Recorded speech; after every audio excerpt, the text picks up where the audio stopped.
Hello folks, this is Chris Hayes. I'm a real estate agent with Keller Williams Realty. We found these video clips that we would like to rank. And so our first clip here is going to be from the founder.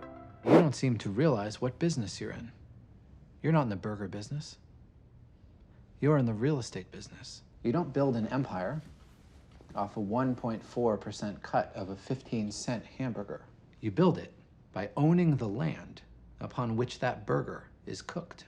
What you ought to be doing is buying up plots of land, then turning around and leasing said plots to franchisees who, as a condition of their deal, should be permitted to lease from you and you alone. This is a really neat scene. I've seen 2 or 3 or 4 different stories about the McDonald's stories and Ray Kroc purchasing the system of hamburger making from the McDonald brothers. It's interesting when this outside consultant gets involved and he talks about, hey, where's the money really made for developing this franchise into a mega franchise? He brought up an incredible idea when he talks about buy the land and then have the franchisee lease the land back from them, right? Gives them a lot more control plus an additional revenue stream. Makes sense, doesn't it? So I would rate that as super accurate. On a scale of 1 to 10, I don't see any problem giving it a high ranking of 9 or 10. It's a good strategy. Whether you like Ray Kroc's character, you know, that's irrespective. But as far as the point is made with real estate and controlling real estate, creating an income stream, and actually building a business above and beyond the system of making hamburgers, where you're actually in the real estate business of going and picking prime locations and then leasing that land back. Wow, I think it's an awesome system. It's also a real common business strategy for business owners to actually purchase a land and or building and then lease it back to the business. That way they actually have an income stream coming in from the business. They've set up a couple different corporations, one for the business, one for the land. I just want you to understand this is a common thing that people do. Yes, money is made in real estate, and it's certainly, if you got the adequate cash flow and resources for a business, it probably makes a lot of sense to own the land in which you operate your business. Pacific Heights. So we rent the studio for $1,000 and 1 bedroom for $1,200. 1,300. You should go up and down. Mr. Palmer, right? Goodman. Hi, Carter Hayes. Well, you've done a beautiful job here. When can I move in, Drake? You don't even know him. You don't even know his real name. It isn't Carter Hayes. Mr. Hayes? Mr. Hayes, is that you? Mr. Hayes? Hey! He's not like anyone else. He does whatever he wants. He's changed the locks. I don't like this guy. If he's in, he's got rights. I want him out of here! Give him to the police, please. This isn't a moral question, Patricia. This is a game. That's the wrong man! Pacific Heights. I get ibby jibbies just watching the trailer on that. Wow. Do you own rental properties? Makes you think about who you rent to or whether you're going to get into the rental business. The show is really cool. It's this young couple. They do have a dream about owning their first piece of real estate where they're going to rent out part of the space in order to generate some income and help them support the monthly notes on the deal. And they're looking at their long game. They rent out a couple of the units, one of them to good tenants, the other one to Michael Keaton. The character's name is Carter Hayes. I promise it has nothing to do with Chris Hayes. Nada. But let's rewind. I have properties and I've never experienced a situation with a tenant like this.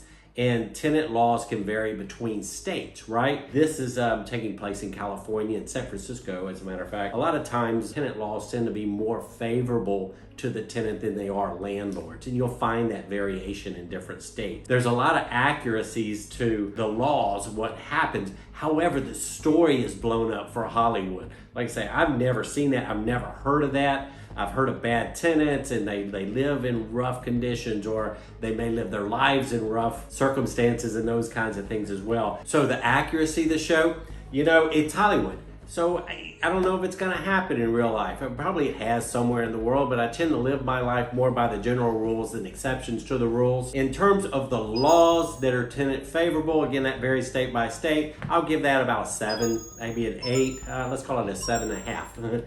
So the extremes that this guy goes through in order to take over or try to kick their actual original owners out of this property, I believe that's pretty far-fetched. I'd give it somewhere around a 2.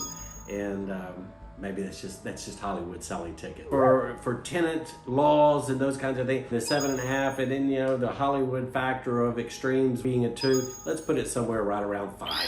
I'm comfortable with that. I love you, man. Thank you for eating. Yeah. I'm the first one, huh? Yeah. I never understood why people are so afraid to eat at an open house. I know. No. You're wasting your time with that couple. Why'd he say that? I saw the guy pull in. He's driving a Saab 9.3, which I'm not a snob. It's a great car, but it costs $30,000. This house must be, what, $4.2 million? It doesn't quite compute, right? Well, I hope that's not the case. He told me he was going to make an offer. I think he's trying to impress that girl he hasn't slept with yet. How do you know that? Well, it's body language, Like, that guy needs to fart. It's pretty clear, but he doesn't know her well enough to do it in front of her, so I assume they haven't slept together. Watch, when he gets enough space, he's gonna let one rip, I guarantee it. Oh, that's a good move. Hey, go check out the kitchen, honey. I'll meet you in there. Watch the leg. Wait for it.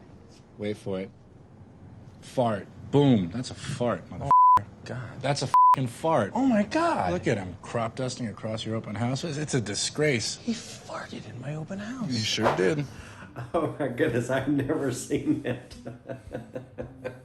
I like boy humor, what can I say? So they're at an open house, and yeah, oftentimes at open houses, there may be some various foods, but it is funny. I noticed doing this business for a long time and meeting the number of folks I've met in my life, a lot of times I can predict some certain behaviors or something. I've never come into mastery of predicting passing gas. I don't know what to say about this.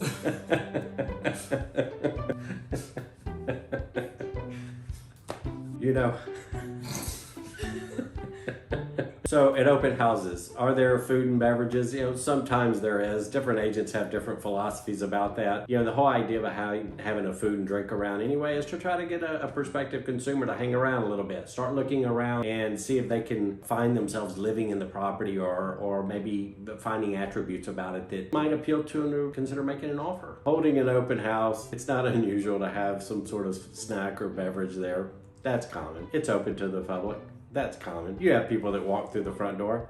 You don't know who it's going to be, whether they're interested in really buying or shopping or looky-loos or whatever. So all said and done, that's accurate. However, to have a couple of fellas sitting down watching other people and saying, hey, he's passing this kind of gas or whatever, that just makes for good Hollywood entertainment as far as I'm concerned. But you know what?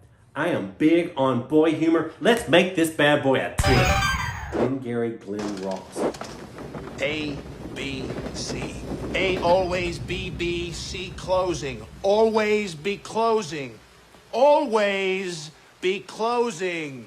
You see this watch? That watch costs more than your car. I made $970,000 last year. How much you make? You see, pal, that's who I am, and you're nothing. Good father? F*** you. Go home and play with your kids. You want to work here? Close. I can go out there tonight. The materials you got make myself $15,000. Tonight, in 2 hours, can you? You know what it takes to sell real estate? It takes brass balls to sell real estate. All right, that was intense, wasn't it? This is an incredible show in many ways to me.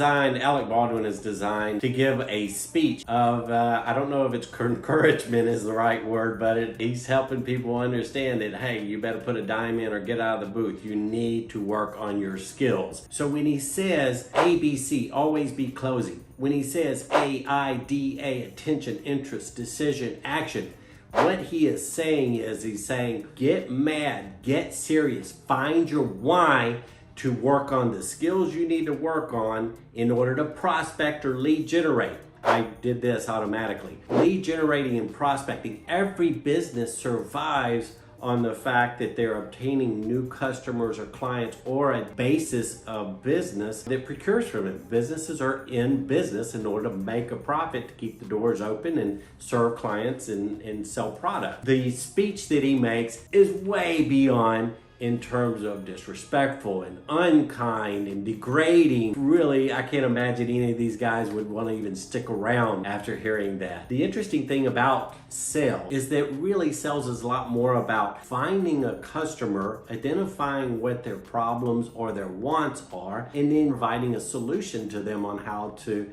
remedy that. Let's touch on this real quickly. I can go out tonight and with those leads, I can make $15,000. You know what? That's not how real estate works. What happens is you can go show some clients and they may have an interest in something and you have to start a transaction, right? And that deal has to be negotiated out and it goes through an escrow period. You don't go tonight and make $15,000. What you do is you go out tonight and you have an appointment with a client and you gain or earn their trust and respect that you'll be the right representative for them. And they may be buying in $2 or $3 or $5 or $1 million range. So what you've done is you've set it up for a future commission that will be coming once they ultimately close on a deal. And that doesn't happen tonight, happens over the course of a few weeks or maybe even a few months. And let's talk about this. The brass balls, the old macho school of pressure and hardcore and outer shell, that stuff just doesn't, that's just not real anymore. I've seen so many women sell incredible real estate,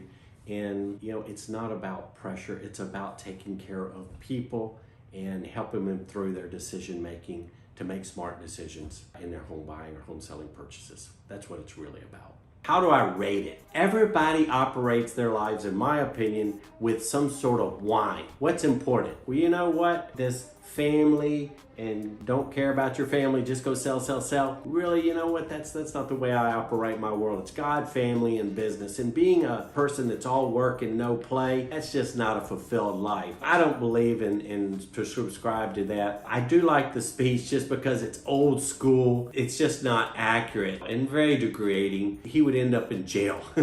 No telling what would happen on social media if this kind of thing got recorded and sent out. So I give it a 1 or 2. It's fun in Hollywood for 6 or 7 for outrageous fees, but realistically, a sales meeting that occurs like this, a 1, maybe.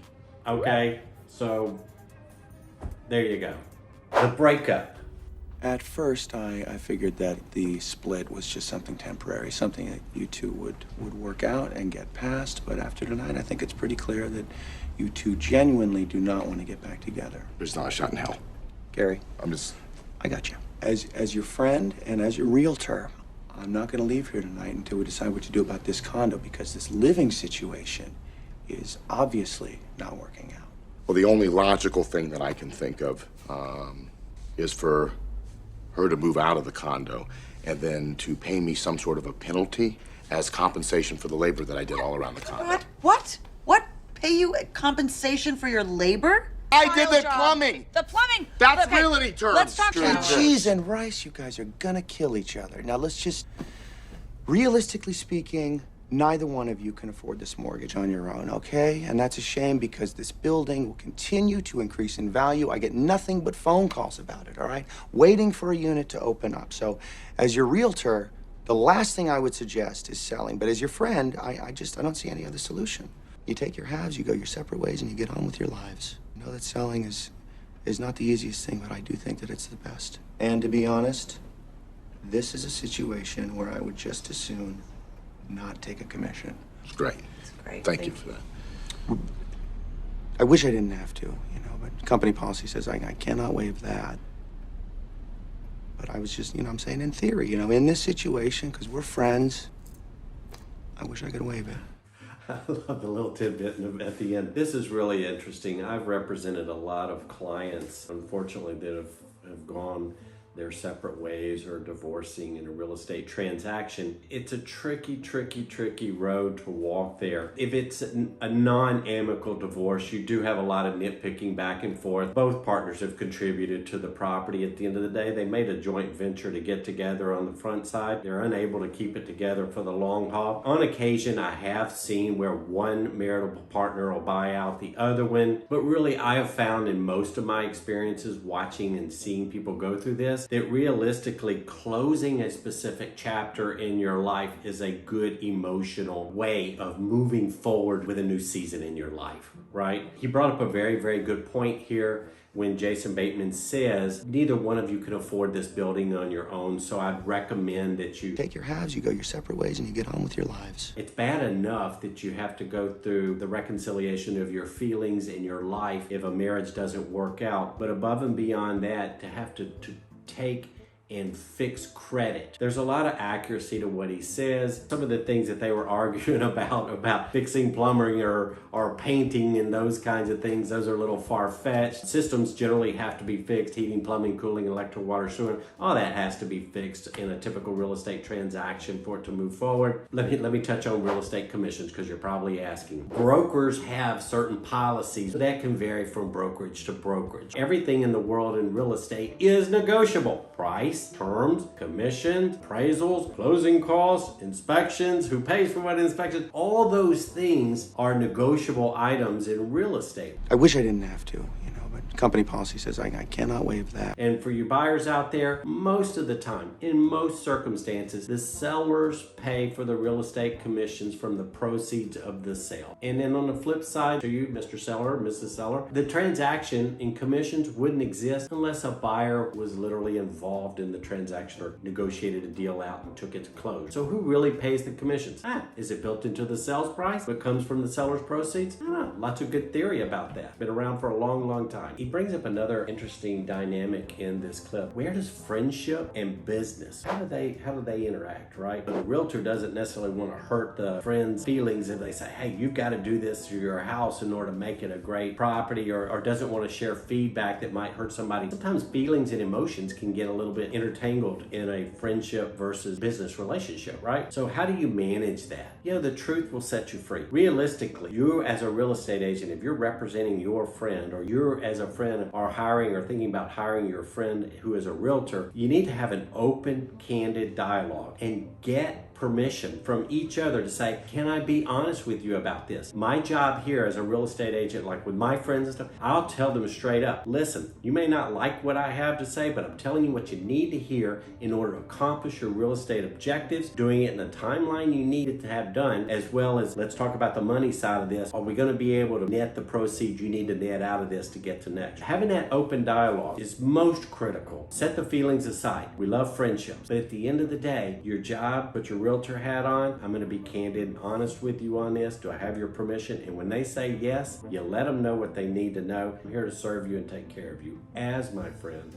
and your realtor. And how are we going to rate the breakup? I'd say they're right on target. Some of the stuff that they were arguing about, who brought more value to this house, that's what couples do. They do projects together and they build a home. So I love that. They're a little extreme in some of their examples of who brought value or didn't bring value to the deal, but it's a very accurate situation. I'm gonna give this a 9 because I think it's pretty accurate for the circumstances of a separation and Jason Bateman trying to counsel their friends as their realtor. In conclusion, this was a lot of fun. I hadn't really paid attention to it from the realtor perspective. I mean, a couple of them I have, but the others I had not. So that was interesting. I hope you enjoyed these. Do me a favor, hit that subscribe button, hit the like button, and give us a comment or two on this. If you have seen these shows, what your perspective is, you have some commentary or questions about it, we'd love to hear about them, address them.